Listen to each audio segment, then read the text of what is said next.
ஓம் சரணாகத தீனார்த்த பரித்ராண பராயணே சர்வஸ்யார்த்திகரே தேவி நாராயணி நமஸ்துதே. வணக்கம் நேயர்களே, இது மகாலட்சுமி ஜோதிடம் வழங்கும் காலச்சக்கரம். உங்கள் அன்பு ஜோதிடர் ஸ்ரீராம்ஜி பேசுகிறேன். அனைவரும் நலமுடன் இருக்கிறீர்களா? நன்றாகத்தான் இருப்பீர்கள், நன்றாக இருக்க வேண்டும். இன்றைய காணொளியில் நாம் காண இருப்பது அவமானம் தரும் வாழ்க்கை துணை யாருக்கு? இருமணம் இணையும் திருமணம், இதில்தான் எத்தனை துன்பங்கள்.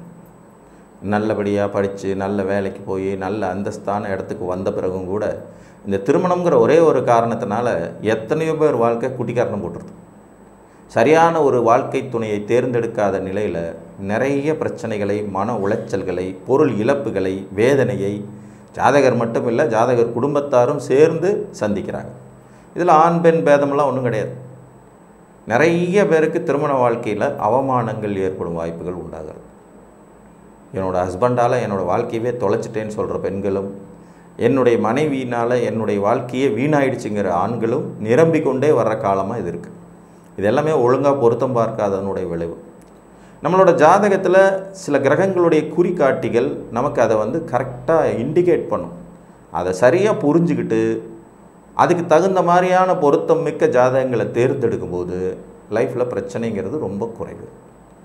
எந்த மாதிரியான கிரக இணைவுகள் இருந்தால் நமக்கு வாழ்க்கை துணையால் ஒரு அசிங்கமோ அவமானமோ ஏற்படுறதுக்கு வாய்ப்பு இருக்குது அப்படிங்கிறத இன்றைக்கி பார்க்கலாம். இந்த கிரக அமைப்புகள் இருந்தவங்க என்ன செய்யணும்? அவங்க ஜாதக பொருத்தத்தை மிகவும் நுணுக்கமாக, மிகவும் தெளிவாக பார்த்து மனம் முடிப்பது ஒரு பரிகாரம். இன்னொரு மெத்தட் பார்த்திங்கன்னா, சிறிது காலம் காலதாமதமாக திருமணம் செய்கிறதும் கூட ஒரு விதத்தில் உங்களுடைய வாழ்க்கை துணையால் நீங்கள் பட இருக்கிற அவமானங்களை தவிர்த்து விடுவதற்கு வாய்ப்பளிக்கும். இதில் பார்த்திங்கன்னா, ஆண்களுக்கு 31 வயதிற்கு பிறகு திருமணம் செய்வதன் மூலமாகவும், பெண்களுக்கு 27 வயதுக்கு பிறகு திருமணம் செய்வதன் மூலமாகவுமே நிறைய பிரச்சனைகளை சார்ட் அவுட் பண்ணலாம். இன்னும் ஒரு படி மேலே ரொம்ப கடுமையான குற்றங்கள் இருக்குது ஜாதகத்தில். அப்படிங்கும்போது ஆண்களுக்கு 34 வயதிற்கு மேலேயும், பெண்கள் 30 வயதில் அல்லது அதற்கு பிறகும் திருமணம் செய்யும்போது இதை சார்ட் அவுட் பண்ணலாம். சரி, என்ன மாதிரி கிரக இணைவு இருந்ததான் வாழ்க்கை துணையால் நமக்கு அவமானம் நிச்சயம் அப்படிங்கிறத இப்போ பார்த்துடலாம். பொதுவாக ஒவ்வொரு லக்னத்திற்கும் ஆகாத கிரகங்கள் அப்படின்னு ஒரு 2 பேர் வருவாங்க. அதிகபட்சமாக 4 பேர் வரைக்கும் வருவாங்க. அதில் ரொம்ப மோசமானவங்க 2 பேர் அப்படிங்கிறது மாதிரி வரும். உங்கள் ஜாதகத்தில் 6ஆம் அதிபதி அல்லது 8ஆம் அதிபதி அல்லது பாதகாதிபதி, இந்த 3 பேரில் யார் இருக்கிறதுலே ரொம்ப ஆகாவலியான ஆளோ அவர் போய் 7ஆம் இடத்துல திருமண ஸ்தானத்தில் உட்கார்ந்துருக்காருன்னா உங்களுக்கு கண்டிப்பாக வாழ்க்கை துணையால் அவமானம் நிச்சயம். புரியுதுங்களா? இப்போ உதாரணமாக மேச லக்னத்துக்கு முழு ஆகாவளி கிரகம் யாருன்னா புதன். சனி ஒரு பாதகாதிபதினாலும் அவர் ஜீவனாதிபதி, அது இதுன்னு ஒரு மாதிரி வந்துடும். சனியும் ஒரு விதத்தில் ஆகாவளி கிரகம். புதன் ஒருத்தர், சனி ஒருத்தர்.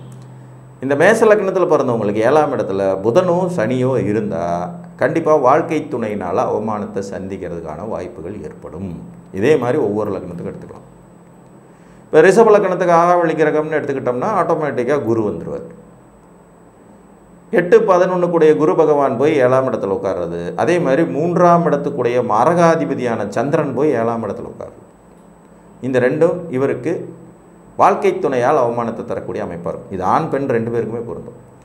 மிதுன லக்னத்திற்கு அஃப்கோர்ஸ் குருவே ஒரு ஆகாத கிரகம், செவ்வாய் இன்னொரு ஆகாத கிரகம். ஸோ 7ஆம் இடத்துல குருவோ செவ்வாயோ அமரும் போது இவர்களுக்கு வாழ்க்கை துணையால் அவமானம் ஏற்படும் வாய்ப்பு உண்டாகும்.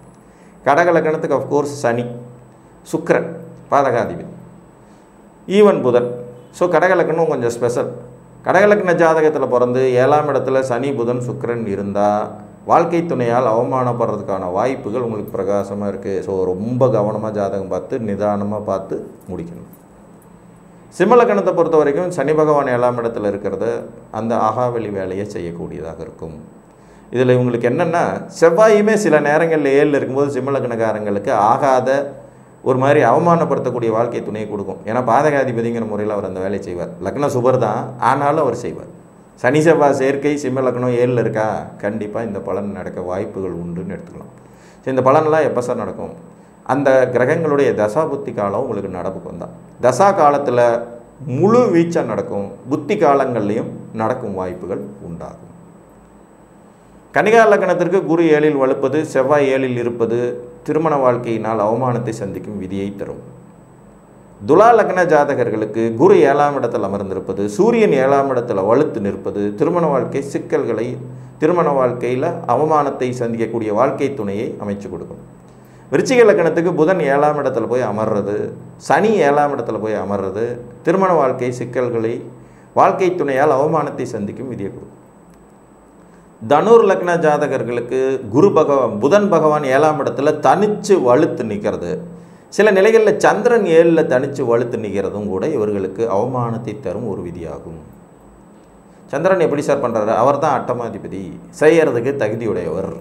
இங்கே பாருங்கள், நண்பர் எதிரியெல்லாம் ஜோதிட சாஸ்திரத்தில் இல்லவே இல்லை. இருக்கிற இடத்துக்கு தகுந்த மாதிரி சொல்லட்டி அடிக்கிற வேலைகளும் செஞ்சுருவாங்க. சமீபத்தில் ஒரு ஜாதகம் பார்த்தேன், துலா லக்னம் 7ல் சுக்கிரன் தனிச்சு, 12ஆம் இடத்துல குரு, 7ல் சுக்கிரன் தனிச்சிருக்கார், 12ஆம் இடத்துல குரு. இவர் குரு திசையில் கல்யாணம் பண்ணியிருக்காரு. குரு திசையிலே ஒரு குழந்தை பிறந்து அதுவும் 8 மாதத்தில் இறந்துருச்சு. குரு திசை கடைசி புத்தி ராகு புத்தியில் இவங்க மனைவி துறவரம் வாங்கிட்டு போயிட்டாங்க. துறவரம் வாங்கிட்டே போயிடுறாங்க. புரியுதா உங்களுக்கு? அப்போ இந்த துலா லக்ன துலா ராசி குரு கெடுக்கணும்னு முடிவு பண்ணார்னா அவர் எந்தெந்த காரகத்துவம் மூலமாக கெடுக்கணுமோ அதை செய்கிறார். இதில் 7ஆம் இடத்துல இருக்கிற சுக்கிரன் காரகோபாவக நாஸ்தி விதியையும் வலுப்படுத்திடுறார். அப்போ இதெல்லாம் நேச்சுராகவே நடக்கும். இவர் சனி திசை வரைக்கும் பொறுமையாக இருந்து கல்யாணம் பண்ணியிருந்தாருன்னா இந்த பிரச்சனையே கிடையாது. இதை சொல்லிக் கொடுக்கறதுக்கு ஆள் இல்லை. இதுதான் சிக்கல். குருதிசையில் இவர் கல்யாணம் பண்ணும்போது 26 வயசு தான். 31 வயசில் கல்யாணம் பண்ணுங்க, சனி திசை வந்த உடனே எந்த பாதிப்பு இருக்காதுன்னு சொல்லித்தர தகுதியுடைய அஸ்ட்ராலஜர்ஸ் இல்லைங்கிறதான் வேதனையான விஷயம். மகர லக்னத்தை பொறுத்த வரைக்கும் சூரியன் 7ஆம் இடத்துல இருக்கிறது வெரி டேஞ்சர். செவ்வாய் 7ஆம் இடத்துல இருந்தாலுமே இவங்க அவமானப்படுத்துகிற வாழ்க்கை துணையை கிடைக்கும். கும்ப லக்னத்துக்கு சூரியன் 7ல் வலுக்கிறது, சந்திரன் 7ல் வலுக்கிறது இதே வேலையை செய்யும். மீன லக்னத்துக்கு புதன் தனிச்சு வலுத்து 7ல் இருக்கிறது, சுக்கிரன் 7ல் நீச்சமாகிறது, வாழ்க்கை துணையால் அசிங்க அவமானத்தை கொடுக்கும். இது ஒரு விதி. அடுத்தது 7ஆம் அதிபதி ராகுவோடு ரொம்ப க்ளோஸாக சேர்ந்திருந்தாலோ கேதுவோடு ரொம்ப க்ளோஸாக சேர்ந்திருந்தாலோ உங்களுக்கு வாழ்க்கை துணையால் அவமானம் வருவதற்கு வாய்ப்புகள் பிரகாசமாக உள்ளது. 7ஆம் அதிபதி ராகு கேதுகளோடு ரொம்ப க்ளோஸாக சேரக்கூடாது. இந்த க்ளோஸுங்கிறது 5 டிகிரின்னு வச்சுங்க. இப்போ ஒரு உதாரணம் எடுத்துக்கலாம். ஒரு மிதுன லக்ன ஜாதகம், 7ஆம் அதிபதி குரு 5ல் இருக்கார். 7ஆம் அதிபதி குரு துலாத்தில் 5ல் இருக்கார். சுவாதி நட்சத்திரத்தில் உட்காந்துருக்கார். கூடவே கேது சுவாதி நட்சத்திரத்தில் உட்காந்துருக்கு. 2 பேருமே சுவாதி நட்சத்திரம். ராகுவுடைய நட்சத்திரத்தில் கேதுவும் குருவும். இவர் வாழ்க்கை துணையினால் கோர்ட்டு கேஸு வம்பு வழக்கு அசிங்க அவமானம் படாத வேதனை கிடையவே கிடையாது. அத்தனையும் நடந்தது இவருடைய குரு திசையில். வச்சு செஞ்சு விட்டுச்சு. கடைசியில் சூசைட் பண்ணுற லெவலுக்கு மனுஷன் போய் அப்புறம் ஒரு சில பரிகாரங்கள் மூலமாக இவரை காப்பாற்றி கொண்டு அடுத்த கல்யாணத்துக்கு கொண்டுட்டு போக முடிச்சு. ஸோ 7ஆம் அதிபதி ராகு கேதுவோடு ரொம்ப க்ளோஸாக சேர்ந்திருந்தாலும் உங்களுக்கு வாழ்க்கை துணையால் மிகப்பெரிய அசிங்கம் அவமானம் காத்துக்கிட்டு இருக்குன்னு அர்த்தம். ஒன்று, நம்ம லக்னத்துக்கு ஆகாவளி கிரகங்கள் போய் 7ல் உட்கார்றது. இன்னொன்று, 7ஆம் அதிபதின்னு சொல்லக்கூடிய திருமண காரகன் போய் இந்த மாதிரியான ராகு கேதுவோடு ரொம்ப க்ளோஸாக சேர்றது. இந்த ரெண்டுமே வாழ்க்கை துணையால் சிக்கலை தரக்கூடிய அவமானத்தை சந்திக்கக்கூடிய விதிகள் தான். ஸோ இப்படி தான் சார் இருக்குது. அந்த ஜாதகத்தில் என்ன பண்ணுறது? ரொம்ப சிம்பிள். இந்த தசாபுத்திகள் எப்படி வருதுங்கிறத பாருங்கள். ரெண்டாவது, நீங்கள் ஒரு ஆணாக இருந்தால் 31, 32 வரைக்கும் கல்யாணத்தை தள்ளி போடுங்க. என்ன இருந்தீங்கன்னா 28 வயசு 30 வயசு வரைக்கும் கல்யாணம் தள்ளி போட்டு செய்யுங்க. ஒரு தப்பும் இல்லை. பண்ணிவிட்டு தோற்று போகிற கல்யாணத்தை செய்கிறத விட பண்ணாமல் தள்ளி போட்டு அதுக்கப்புறம் பண்ணிக்கிறது புத்திசாலித்தனம் தானே.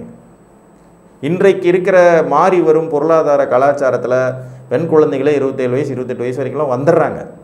அந்த காலத்தில் தான் 19 வயசு ஆயிடுச்சுன்னா பேரண்ட்ஸ் எல்லாம் அப்படியே பதறது. இப்போல்லாம் அப்படி இல்லை. படிக்கிறாங்க, சொந்த காலில் நிற்கிறாங்க, வேலைக்கு போகிறாங்க, அவங்களும் சம்பாரித்து ஸ்டேட்டஸை அடைஞ்சிட்டு அதுக்கப்புறம் கல்யாணம் பண்ணிக்கணும்னு நினைக்கிறாங்க. இதில் ஆண் பெண் விதிவிலக்கெல்லாம் இல்லை. அப்படிங்கும்போது திருமணத்தை ஓரளவுக்கு காலதாமதப்படுத்தி செய்கிறது நிச்சயமான ஒரு வித பரிகாரம் தான்ங்கிறதுனால ஜாதகத்தில் உள்ளே இருக்கிற இந்த நுணுக்கமான விஷயங்களை கண்டிப்பாக பாருங்கள். அதே மாதிரி பொருந்தி போகிற அமைப்புகள் 2 பேரோட ஜாதகமும் நல்லா பொருந்தி போகணும். லக்னாதிபதி நண்பர்களாக இருக்கணும், ராசி அதிபதி நண்பர்களாக இருக்கணும். என்ன நடந்தாலும் கணவனையோ மனைவியோ விட்டு கொடுக்காத அமைப்புகள் ஜாதகத்துக்குள்ளே ஒழிஞ்சிட்டு இருக்கணும். இதெல்லாம் கொஞ்சம் செக் பண்ணி சரியானபடி சேர்த்து வைக்கும்போது இந்த மாதிரியான அவமரியாதைகள், குற்றங்கள், மன வருத்தங்கள், வேதனைகள் குறைகின்றன. சமீபத்தில் பேப்பரில் ஒரு நியூஸ் படித்தேன். குடும்பம் நடத்த வராத மனைவியை கொலை செய்த கணவர், இப்படியெல்லாம் வருது. கள்ளக்காதனுடன் சேர்ந்து கணவனை தீர்த்து கட்டிய மனைவி, டெய்லியும் பாருங்கள் எவ்வளோ நியூஸ் பார்க்குறோம். இவையெல்லாம் இந்த மாதிரியான ஜாதக அமைப்புகளும் பொருந்தாத திருமணத்தை செய்து கொள்வது தான். எங்கிட்ட பொருத்தம் பார்க்கும்போது நிறைய அந்த லவ் பண்ணுறவங்களாம் வருவாங்க. சார் நாங்கள் லவ் பண்ணுறோம், பார்த்து எப்படியாவது பொருத்தம் இருக்கான்னு சொல்லுங்கம்மாங்க. அந்த மாதிரிலாம் பேசக்கூடாதுப்பா. உண்மையிலே பொருத்தம் இருந்தால் இருக்குன்னு சொல்லுவேன், இல்லைன்னா இல்லைங்கிறத என்னோட பதிலாக இருக்கும். நீங்கள் லவ் பண்ணுங்கள், லவ் பண்ணாமல் போங்க, அதெல்லாம் உங்களோட தனிப்பட்ட விருப்பம். ஜாதக ரீதியாக பொருந்துனா மட்டுமே என்கிட்டேருந்து பொருத்தத்தை எதிர்பார்க்க முடியும். அப்படி இல்லைன்னா இல்லை தான், அதுக்கு மேலே உங்களோட பிரியம்னு சொல்லி தான் முடியும். ஸோ பொருத்தம் பார்க்கறதுல இந்த அமைப்புகள் கொண்டவர்கள், உங்கள் லக்ன எதிரிகள் போய் 7ஆம் இடத்தில் அமர்ந்திருக்கிறது, உங்கள் 7ஆம் அதிபதி போய் ராகு கேதுவோடு மிங்கிலாகி ரொம்ப க்ளோஸாக இருக்கிறது, இந்த 2 விதியும் இருந்ததுன்னா ரொம்ப கவனத்துடன் வாழ்க்கை துணையை தேர்ந்தெடுங்கள். அப்போது உங்கள் வாழ்க்கை துணையால் உங்களுக்கு ஏற்படக்கூடிய அசிங்கம் அவமானங்கள் தவிர்க்கப்படும் என்று கூறி மீண்டும் ஒரு காணொளியில் உங்களை வந்து சந்திக்கும் வரை உங்களிடமிருந்து அன்புடன் விடைபெற்றுக் கொள்வது உங்கள் அன்பு ஜோதிடர் ஸ்ரீராம்ஜி. நன்றி, வணக்கம்.